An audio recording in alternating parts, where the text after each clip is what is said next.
नमस्कार साथियों, जय हिंद जय भारत। साथियों, आज कुछ मन किया तो बोल दिया।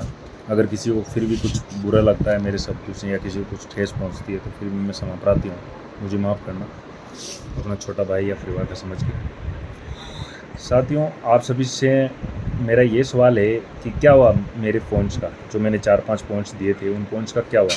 क्लियर हुए? किसी ने क्लियर किए? किसी ने कुछ बताया? वो गलत थे या सही नहीं थे? क्या रहा उन पॉइंट्स का? उन पर कमेटी के जो लोग हैं उन्होंने अभी तक क्या जवाब दिया? अब तक हम सभी पीड़ितों को क्या बताया उन्होंने उन पॉइंट्स पे? तो वो एक मुद्दे की बात है, उस पर चर्चा करनी चाहिए। दूसरी चीज़ ये है कि जो रजिस्ट्रियाँ हुई किस किस को मिली, अभी तक शायद आपको पता हो लेकिन मेरे को नहीं पता है, तो वो ग्रुप्स वगैरह में डालें किस किस को कौन कौन सी रजिस्ट्री मिली थी, उनसे जो आने वाली डीएलसी थी वो डीएलसी किस किस पीड़ित साथी को मिली या नहीं मिली, क्या हुआ उन चीज़ों का। तो वो भी एक मेरा पॉइंट है कि इतना निवेदन करता हूँ कि उनके एक कहावत सुनी होगी आपने कि जिसकी खाएं बाजरी उसी की बजाएं हाजिरी। तो कुछ लोग यहाँ हाजिरी बजाने के चक्कर में, यानी अपनी बाजरी खा के और हाजिरी बजाने के चक्कर में इस कदर अपनी इंसानियत भूल चुके हैं कि वो ये छोड़ चुके हैं कि आज पीड़ितों की क्या हालत है, किसी की ईएमआई, किसी के बच्चों की ट्यूशन फीस, किसी कुछ समस्याओं से कुछ नहीं लेना देना यहाँ किसी को भी। बस अगर कोई हक के लिए बोलता है तो या तो उसको बोल दो कि ये बेनिफिट में, या ये ज़्यादा मांग रहा है, या ये कुछ ले चुका है हमारे से, ये कर चुका है। तो ये फालतू के पॉइंट्स, और ये जो भी पॉइंट्स बोलते हैं, तो साथियों 3 करोड़ के करीब पैसा है। जिस दिन 3 करोड़ मिल जाता है मुझे और उसके बावजूद अगर मैं 1 रुपया लेता हूँ तो मेरे को कोई भी खड़े बाज़ार में और खड़ी भीड़ में बोल सकता है, उससे पहले कोई किसी को बोलने की ज़रूरत नहीं है। तो ये मेरा पॉइंट था। फिर मैं बोलता हूँ कि जो धरना वरना जो भी प्रक्रिया चली थी वो सैनिक कल्याण मंत्री हुड्डा साहब के आदेशानुसार और उनके सहयोग से ही हुआ था। तो उन्होंने एक चीज़ बोली थी कि फौजियों मूर्ख तो पहले बन चुके हो, महामूर्ख मत बनना। और मेरे को कहीं ना कहीं लगता है कि हम महामूर्ख बन चुके हैं इन पिछले 6 महीनों में, 7 महीनों में जो हमने समय वो दी। क्योंकि हमने तरीके से, उन्होंने बोला था कि जितनी भी जो राजीनामा की होती है कार्रवाई वो बिल्कुल प्रॉपर तरीके से और बिल्कुल बाकायदा उस तरीके से करना, ताकि आप लोग सेफ रहो और आप लोगों का पैसा मिल जाए। और ऐसा कुछ नहीं है कि कोर्ट में पैसा, फैसले बाहर भी होते हैं, बैठ के होते हैं, तो उसके लिए भी सरकारें हैं, वो कमेटी नियुक्त करती है कोर्ट की तरह। कोर्ट क्या बाहर नहीं आते क्या? कोर्ट के जज भी बाहर आ जाते हैं और सारे फैसले हो जाते हैं। वो राजेंद्र सिंह जो सैनिक कल्याण मंत्री गुड्डा साहब, उन्होंने बताया था। लेकिन उन चीज़ों पे भी कोई ख़ास वो नहीं रहा, और पहले मूर्ख बने और अब महामूर्ख बन रहे हैं। साथियों, अब भी समय है, देर आए दुरुस्त आए। ज़्यादा कुछ भी नहीं बिगड़ा है अभी तक, अपनी कानूनी कार्रवाई तो करो कम से कम। हाँ, अगर आपको जिस दिन आपका पैसा मिल जाता है या आपका हक मिल जाता है और आपको दिल्ली शांति हो जाती है कि हाँ मेरा जायज़ चीज़ें मेरे को मिल चुकी है, तो उस दिन आप आराम से लिखापढ़ी के तरीके से राजीनामा कीजिए। और उनका कोई, उनको हमारा ये नहीं है कि उनको वो जेल काटें या ये करें, लेकिन उस दिन कीजिए। उससे पहले अगर आप कर रहे हो तो आपकी स्वेच्छा है, बाकी ना हमारे को प्रेशर कीजिए, ना दूसरे को किसी को बोलने की ज़रूरत है कि वो करे या क्या करे। अगर आपका पैसा मिल जाता है और आपको ये लगती है, तब करना चाहिए ये चीज़। जिनके इरादे नेक होते हैं ना, उनको बहाने बनाने नहीं होते। अगर इनको पैसा देना होता तो देने का एक बहाना है, नहीं देने के 1000 बहाने हैं। तो नए बहाने होते हैं, नई डेटें होती है, और पिछले 6-7 महीनों से मिल रही है लोगों को। और हम नज़दीक हैं, धैर्य रखें, पेशेंस रखें। ये कुछ एक 3-4 रटे रटाए वर्ड हैं जो यही सुनने को मिल रहे हैं और यही दिए जा रहे हैं, और कुछ भी नहीं है। और थोड़ा सा समय संयम रखिए। लेकिन मैं साथ में ये बोलता हूँ कि पीड़ित परिवारों की हालत देखिए, वो कितना संयम रखें। क्या क्या उन्होंने नहीं दिया आपको, आपको भरोसा दे दिया, विश्वास दे दिया, रिश्ते नाते सब कुछ दे दिया आपको। यहाँ तक कि शपथ पत्र पीड़ितों ने दिया आपको, आपने क्या दिया अभी तक? कुछ भी नहीं ना। आप सारे पॉइंट थे जो मेरे थे, उनको अगर नहीं मानते तो आप 20% पेमेंट तो कीजिए, फिर भी आप पे 80% रहेगा पीड़ितों का। फिर आप बाहर आइए, 20% तो कीजिए। लेकिन नहीं, करने का इरादा ही नहीं है। 20% तो आप पेमेंट कर ही सकते हो, वो भी नहीं। फिर भी साथियों, मैं और मेरे साथी और भी जो कमेटी से अलग हुए थे, तो ये भी एक सोचने का विषय है कि आप लोगों को कभी तो ये पॉइंट पूछना चाहिए कि ऐसा क्या हुआ कि क्यों अलग हुए। और हमने बार बार बोला है कि हमारे ये पॉइंट थे और ये नहीं माना गया। मैं बार बार बोलता हूँ ये पॉइंट्स थे मेरे, शुरू से हैं, जिस दिन मध्यस्थता हुई थी उस दिन से हैं और नहीं माने गए थे, इसलिए अलग हुए थे। लेकिन ये चीज़ें कोई भी पीढ़ी सुनना नहीं चाहता, और कोई तो फिर भगवान ही भला है। तो साथियों, समझौता होने से पहले भी समझौती काफ़ी चीज़ें और ये बातें हुई थी, उन पर कुछ भी हुआ नहीं है, तो उस पर भी आप लोगों को करना चाहिए, मैं तो यही बोलूँगा। दूसरी चीज़ है कि जो भी बोलता है इनके खिलाफ़ बेनिफिट में हो जाता है, या बहुत बड़ा लीडर है या कमाए हुआ। कहाँ गए वो लीडर, ऑफिसों वाले कहाँ हैं? लोग छुप कैसे गए?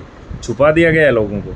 धीरे धीरे गेम को समझो, धीरे धीरे लोगों, मेरा पॉइंट था कि जो लीडर हैं जिन्होंने पैसा जिस प्रकार से लगवाया था उसी प्रकार से आगे होके और सबका हिसाब करवाए और एक तरफ से हिसाब देना शुरू करें। क्लियर कट बात ये थी जिस दिन मैं पनलावा में जाके खड़ा हुआ था। लेकिन आज दिन तक कहीं लीडर आए, धीरे धीरे गायब हो गए, कहीं किसी कुछ भी नहीं। तो ये चीज़ें भी है। लेकिन साथियों, अगर इनको हम सभी पीड़ितों का अगर हिसाब करना होता तो ये छुप छुप कर किसी को मुंह बंद करने के पैसा नहीं देते। अभी तक ये चीज़ें भी चंदा करके पैसा नहीं देते ये किसी को भी, कि वहाँ से चंदा कर लिया, वहाँ से ये कर लिया। ये सभी के सामने देते, या अब भी दे सकते हैं सबके सामने कि भाई किसका क्या हिसाब है, सबके सामने करो ना। क्यों ये छुप छुप के गेम वाला? तो समझो साथियों, अपनी रोटियां सेक रहे हैं लोग, और उनको मिल कुछ भी नहीं रहा, उतना ही मिल रहा है। हर महीने जैसे 1,50,000 मिल रहे हैं तो वो उनकी बाजरी खा रहे हैं और हाजिरी बजा रहे हैं अच्छे से, वो लोग हैं, और वो बजाएंगे सर। साथियों, यहाँ भगवान अवतार नहीं लेते, ये कलयुग है, यहाँ अवतार नहीं लेगा कि कृष्ण आ गया अवतार लेके या राम आ गए और आपके न्याय के लिए और आपके हक के लिए लड़ाई लड़ेगा। भगवान ने आपको मनुष्य जीवन में जन्म दिया है, मरना निश्चित है, तय है, उसे कोई नहीं बदल सकता। हाँ, वो अब हालातों पर निर्भर करता है किस प्रकार से, वो भी उस सांवरा सेठ ने जो लिख दिया है उसी प्रकार से। लेकिन अपने हक के लिए आप लड़ो ही नहीं, अपनी आवाज़ ही ना उठाओ और अपने बोलो नहीं, तो उसकी मदद इस दुनिया में भगवान नहीं, उसके घर वाले भी नहीं कर सकते। दूसरी चीज़ है ये लीडर्स कहाँ हैं? ये जो ऑफिस लीडर्स थे, ये इतने बड़े बड़े लीडर्स थे, उस टाइम पैसा लगवाने के लिए तो ये रात में 2 बजे भी चाय पीने के लिए घर पे आ जाते थे। और मैं बैठा हूँ ना, छाती ठोक ठोक के बोलते थे, मैं हूँ ना, तू कंपनी को नहीं जानता, मेरे को जानता है, मैं हूँ ना, तेरे पैसे का मैं जिम्मेदार हूँ। आज कहाँ है वो लोग? कहीं ले रहे हैं आपकी जिम्मेदारी? सोचने का विषय है, सोचने का पॉइंट है, समझो बात को। या उन्होंने कहीं ये तो नहीं कि जो पुराने वाला तरीका है वही अपना लिया? पुराने टाइम में बोलते थे कि मैं बैठा हूँ यहाँ पे, मैं हूँ आपके, आप मेरे को जानते हो, कंपनी को नहीं, मैं हूँ ना, नो टेंशन रहो। और आपने पैसा अपने जीवन भर का सब कुछ उनके भरोसे पे और सब कुछ लगा दिया, फिर ये लोग मिले भी नहीं आप लोगों को, और अब वही गेम वापस चला दिया हो कि शांति रखो, पेशेंस रखो, धैर्य रखो, थोड़े दिन और रुको, थोड़े दिन और रुको। कहीं यही वाला तो गेम नहीं चल रहा है? तो साथियों समझो खुद। फिर साथियों, क्या ये लोग कोई भी कार्रवाई नहीं करना चाहते हम पीड़ितों के लिए? तो कम से कम 20% पैसा दे ही सकते हैं। ये मेरा पॉइंट है, और गलत हो तो बताओ मेरे को। 20% पैसा तो ये दे सकते हैं। अब ये बोलते हैं अकाउंट्स कीजिए, अकाउंट्स में कितना है? 15-20 करोड़, 30 करोड़, 50 करोड़, इतना ही पैसा है क्या पब्लिक का? और अकाउंट सीज है, अकाउंट्स में तो आपने 2023 और 24 को जो पेमेंट डाला है वो विड्रॉल भी किया है इन लोगों ने। और जो लोगों के पास में 1-1 करोड़ आए थे उन्होंने किस डाउन लाइन को अपने को पेमेंट दे दिया है? तो ये भी एक सोचने का विषय है। इसलिए साथियों, पैसा आपका है, अच्छा लगे वो रास्ता अपनाएं। हम आपको नहीं बोलते कि आप हमारे साथ आए या हमारे रास्ते से, लेकिन अगर हम लड़ाई लड़ रहे हैं हमारे पैसे के लिए और कुछ कर रहे हैं, तो आप हमारा अगर साथ नहीं दे सकते, सहयोग नहीं कर सकते, हमारी हौसला नहीं बढ़ा सकते, तो मैं आपसे हाथ जोड़ के यही प्रार्थना करूँगा, हमारी टांग ना खींचें, क्योंकि आप अपना पैसा भूल सकते हो, हम नहीं। तो इसलिए साथियों, ये एक मेरी आपसे हाथ जोड़ के और विनम्र प्रार्थना है। साथियों, ये मत करिए कि खुद को मंजिल पर जाना है नहीं और दूसरा कोई अगर जा रहा है तो उसकी टांगें पकड़ पकड़ के खींचो, तो ये तो गलत बात है। हमारे खिलाफ तो हमारा भी पैसा लगा हुआ है, हम भी पीड़ित हैं। मैं कुछ नहीं, हमारी लड़ाई यही है कि जो हमारा पैसा लगा है और हमारे जो टाउन वालों का है, जो हमारे साथी है, उनका पैसा दे दो, हमारी लड़ाई उस दिन ख़त्म है। और मैं यही चीज़ आप सबको बोल रहा हूँ, जिस दिन आपका पैसा आपको मिल जाता है सभी को, और आपके डाउन का या आपके साथियों का या पैसा मिल जाता है आपका, तो आप आराम से राजीनामा करो ना।